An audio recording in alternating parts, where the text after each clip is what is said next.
further. And the other thing relevant to what you just asked is they definitely want a one world religion.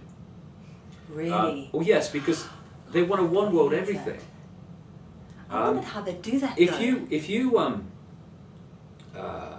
you look at any tyranny, whether it's communism or fascism, any central dictatorship, what do they want to do? They want to make everything uniform. Yeah. Diversity is the worst nightmare of the dictator. They want uniformity, they want centralization of control, they want everything the same. Diversity, you know, it's kind of garlic to a vampire, to a tyranny. So they don't want, even in the end, and this is not like it's all going to happen on Tuesday about 2 o'clock in the afternoon. This is an ongoing thing that they're picking this off. They don't want even different religious belief systems, even though the religions were created by this control system anyway. And as I talked at length in my talks and in my books, you know, Islam and Christianity and Judaism and Hinduism, they might seem to express themselves in different ways, but you go back, they all come from the same point. I mean, you know, so they're just ways of holding people in a limited sense of belief and self, and to play off against each other to divide and rule. But they want to go a step beyond that and just amalgamate these religions into a one world religion. And so you're going to see the religions undermined. I mean, Christianity and religions like that have been a stupendously effective control mechanism. But you're now seeing Christianity being undermined, particularly in America, because they're now moving to a stage in this where they want to play out the final cards. To do that, they need to break up and seek to destroy anything that holds people together. They don't want structures that hold people together. So they're breaking up countries by bringing down borders to bring in unfettered immigration. And what that immigration is about is not to benefit the immigrants. They're just pawns in the game as much as the people that in the countries that they're immigrating into. It is to break up a sense of nationhood. And I'm saying this for the point of view that I don't come from a point of nationhood. I'm infinite consciousness. You know, I had to be born in somewhere on a piece of land, or I would have drowned. So I was born in Britain. So they call me British. I don't recognise that. I'm infinite consciousness. I've been experienced as someone in a vehicle, in a lens, born in Britain. So I'm not coming from a nationalistic point of view at all.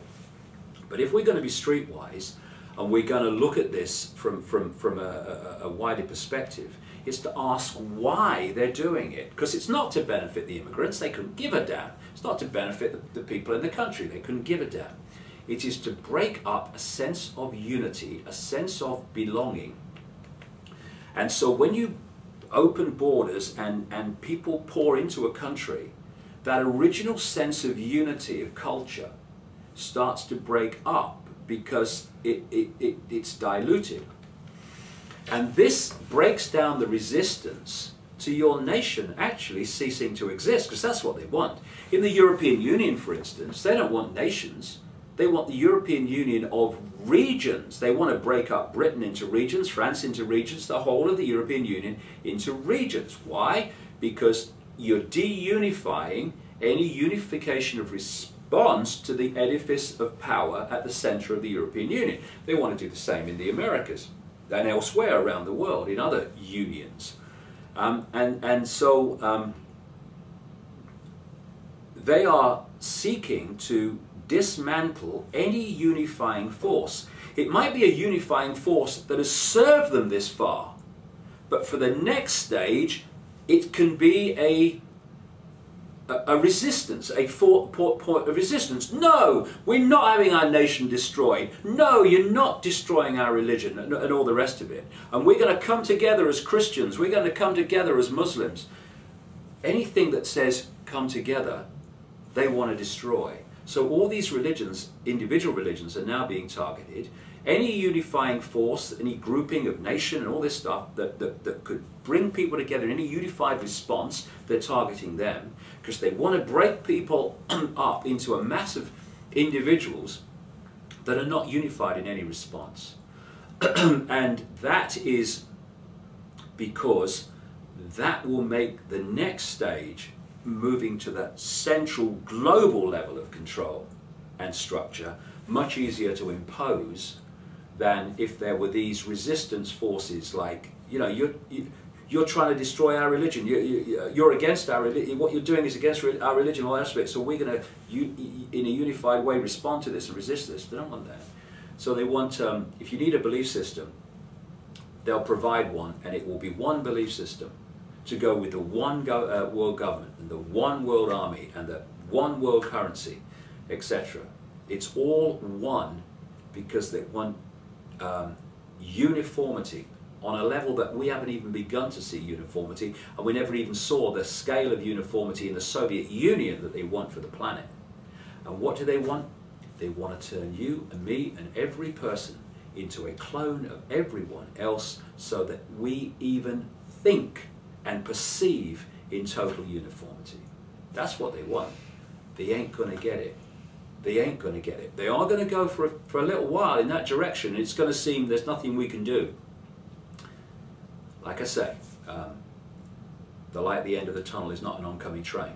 It's something much more profound. And how far we go into this control system, how extreme we allow it to become before it comes down, and therefore the extreme nature of the experience we bring about upon ourselves by allowing that, that is the question. Not if this control system is going on indefinitely. It ain't.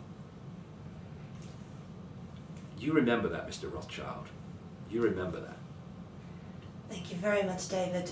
Your strength of spirit shines in every one of us who's been gifted with your teachings, and it truly is an honor to have your time today. Oh, I'm infinite consciousness doing what I believe to be right. So are you. So is everybody. It's not a case of you know, people are more special or anything than anyone else. We're all the same consciousness, and we have the potential to express it and take control of our lives back and take control of our reality back, and that's what we're going to do. Not might do, not going to try to do, that's what we are going to do. Thank you. Thanks very much.